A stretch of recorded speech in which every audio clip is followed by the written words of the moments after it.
அதாவது இந்த திமுக கூட்டணி தொடர்பாக வெறும் அவங்க சீட்டுக்காக மட்டுமே இந்த இழுபறி நடந்துகிட்டு இருக்குன்னு எனக்கு தோணல. திமுக கூட்டணியில இருந்து காங்கிரஸ் விடுபடணும்னு நினைக்குது.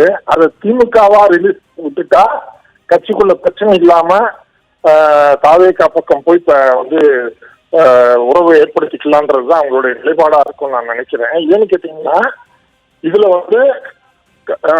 திமுகவுக்கு அவங்க கொடுக்குற நெருக்கடிகள் சீட்டுக்காக கொடுக்கப்படுற மாதிரி தெரியல. அவங்க இங்க தமிழ்நாட்டுல காங்கிரஸ் திமுக நெருங்கப்பட்டிருக்கு. இங்க இருக்கக்கூடிய காங்கிரஸ் எம்எல்ஏக்கள் நிர்வாகிகள் திமுகவினுடைய ஆட்களாக மாறி மக்களுக்கான பிரச்சனைகள்ல முன்னெடுக்காம திமுகவினுடைய குரலாகவே ஒழித்துக் கொண்டிருப்பதால் காங்கிரஸ் வளர்ச்சி தேக்கமா இருக்கு. காங்கிரஸ் மக்கள் பிரச்சனையில பேசாம இருக்குது.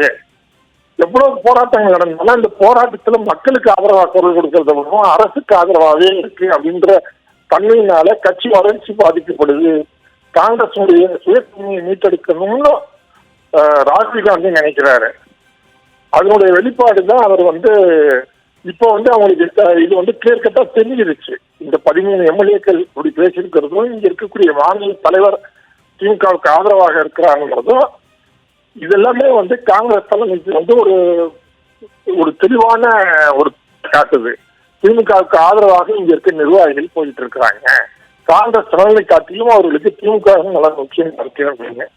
இப்ப இந்த நேரத்துல காங்கிரஸ் ஒரு உறுதியான முடிவு எடுக்கிறது தான் அவங்களுக்கு நடந்தது.